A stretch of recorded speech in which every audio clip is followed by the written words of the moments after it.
How's it going, everyone? It is me, Stateside, here, and we're going to be taking a look at a few of the Premier League awards, some of the official awards, such as Player of the Season, Young Player of the Season, the Golden Boot, things like that. We're also going to take a look at some other things, like our most improved player, our most disappointing player of the season, our surprise player, breakout star, so on and so forth. We're going to talk about those as well here in this video, kind of get an idea of what to expect in this video. But of course, if you enjoy any of this video, please leave a like down below. Also, hit that subscribe button so you never miss another video. Comment down below what you'd like to see in the future so I can make sure that I get the content that you guys will enjoy. Starting off with our player of the season, you've got, of course, Erling Haaland. I don't see anyone else really beating him for that position once again this season. I think he's just been an outstanding player for Manchester City. You know, say what you want about him, but his goals speak for themselves. He's going to do it again this year. He's going to just go up insane numbers. I don't think people are saying, oh, he can't do as good. I think he can do as good as he did last season. Obviously, the KDB injury, I think, hurts him more than most players. But I think Haaland will be fine when it comes to goal scoring numbers. I still think he'll get in the box. I still think he'll put the ball in the back of the net. I still think he's got nothing to worry about when it comes to being the player of the season this year. As for the young player of the season, Haaland's aged out of that award, thank God. Made me happy, made me smile. Nice. Because he would have won it 4 years in a row if he was, 19 when he came to the league. But young player of the season this year is Bukayo Saka for me personally. I don't see Phil Foden competing for that spot. I don't see really anyone else in the league competing for that spot. I don't think Foden will get the minutes that he needs to get in that spot. The KDB injury could help Foden get the minutes he needs. But again, you've got Julian Alvarez, Erling Haaland started ahead of him. You've got Grealish, Bernardo Silva. I think it's very hard for him to get in that team. Personally, I think Kovacic and Rodri become more of the midfield two there for them with, a player like John Stones joining into that midfield when in possession. But that's kind of my feeling there. I don't think that Phil Foden will get the minutes he needs to get in that young player of the season conversation. As for the top keeper, I don't know if this will be the most clean sheets. I think clean sheets at the end of the season comes down to just kind of if you were a little bit unlucky in certain situations and stuff like that, that can be a big difference maker. But I think the best keeper, I think he was the best keeper last year as well, Alisson of Liverpool. I think he's an outstanding keeper. I think he's the only reason that Liverpool were even in the conversation for European football, much less Champions League football. I think that he's been an outstanding servant to Liverpool. I think he deserves all the plaudits, and that's why I'm picking him to be the best keeper once again this season. Top goal scorer, of course, I don't think I need to speak on this too much. Erling Haaland, once again, we're going to go ahead and we're going to move right on because there's not much else to say there. Who's really going to compete with him? Especially now that Harry Kane's gone. You've got Ivan Toney suspended. Who's the next best striker in the league? Is it Nicholas Jackson? Is he the next best striker in the league? Is it Højlund? Is Marcus Rashford going to compete with him? None of those players are even going to compete with him. I didn't even list a player on Arsenal because we've got so many different goal scorers. Nobody's going to put up the numbers that Haaland's going to put up because we're so fluid in attack that we don't have a true nine like that. And of course, Jesus is injured right now. I mean, Nketiah is not going to put up those numbers. Let's be honest with ourselves. So it's just going to be Erling Haaland. Up next, our best signing of the summer. This is best signing full stop. I think it's going to be Sandro Tonali. I think the way he played in that first game for Newcastle, best signing so far. You could argue for a James Maddison here. It's a very fair argument there that I could see being made. However, I just think Sandro Tonali is just going to be so much better. So much better, especially just going forward. His passing, he looked much better than everyone's talked about the Italians struggling in the Premier League. I think he looked great. I don't think there's going to be an issue there. I did watch that match. I thought it was a very good, entertaining match for obviously Newcastle fans too. Obviously found that to be an entertaining match. If you're a Villa fan, maybe not. But of course, I think that Sandro Tonali was a big deal for them that game.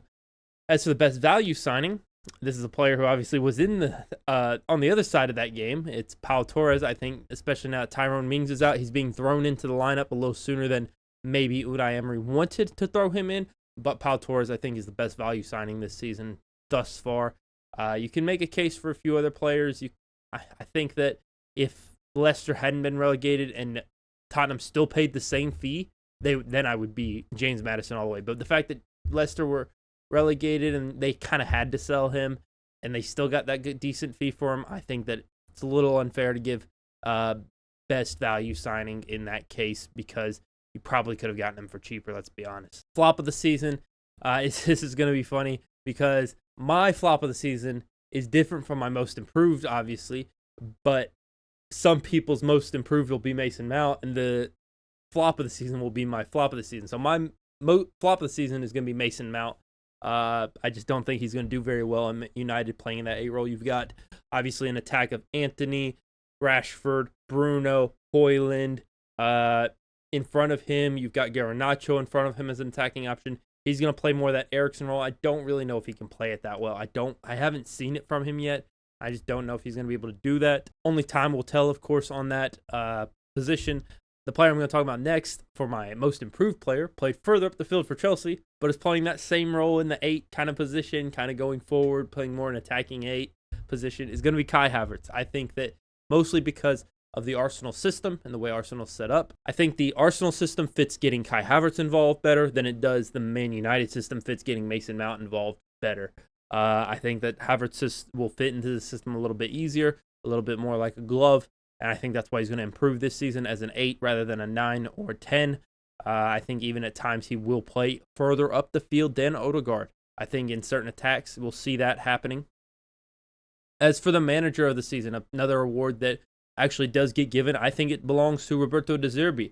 Obviously, Arsenal win the league. You're going to give it to a Mikel Arteta. If you see City win it, you may not see Pep get it this year, especially if a Brighton get a top 4 race going, or finish in another European spot, maybe even win a European trophy. You could make the case that manager of the season is Roberto De Zerbi. Obviously, it's a Premier League award, so I don't think winning a European trophy is going to really have an effect on that. But 2 years back-to-back with that Brighton squad, especially with the amount of players they lost. They lost McAllister. They've lost Caicedo.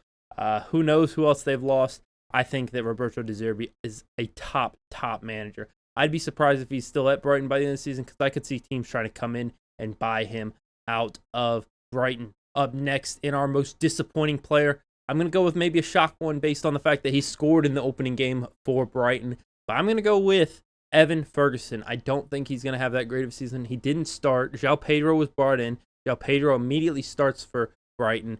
I think that he's not going to get many minutes that he wants. And I think Evan Ferguson could be a little disgruntled on the bench. I think he's excellent for Ireland.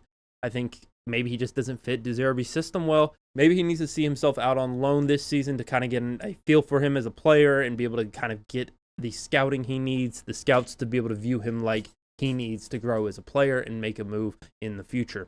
The surprise player for me is a Tottenham player, and this, I was very surprised with how he played in the 2-2 draw against Brentford. It's Destiny Udogie. I don't know if that's pronounced correctly. I think that it's kind of funny seeing fans that were so upset about Jed Spence being loaned out last year. You see this guy start ahead of Jed Spence in the defensive position, and he outplays him completely.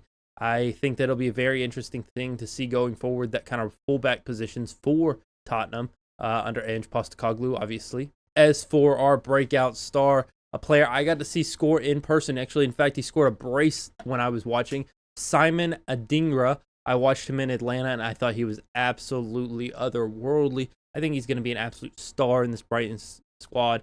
He's going to end up scoring a lot of goals for them, getting a lot of assists for them, arguably competing with Matoma for that kind of winger midfield position that many people are going to have in FPL. I think Simon Adingra might be the one getting the points, might be the one getting the goals, might be the one getting decisives if you play something like SoRare. I think a lot of people are going to recognize his game this year. I think a lot of people are going to have him in their fantasy team by the end of this season. As for our last position, it's going to be the top assister. KDB went down with injury in the first week of the season. I could see him out for some time this season. I haven't seen anything confirming any amount of time yet thus far. I'm going to go with Martin Odegaard. Didn't get an assist in the first week of the season, but I do think he picks it up. I think he gets the most assists for the Premier League this season. I don't really see anyone else competing with him. I think Bruno could have a chance now that he's got a striker like Rasmus Højlund in front of him. I still don't think Højlund's very good, but could see him getting a lot of assists there. Obviously, with now Rashford back at the left wing, where I think Rashford's a much better player on the left wing. But obviously, let me know what you guys think in the comments down below. Hit that subscribe button so you never miss another video. Comment down below videos you'd like to see. Again, hit that like button. I'll see you in the next one. Peace.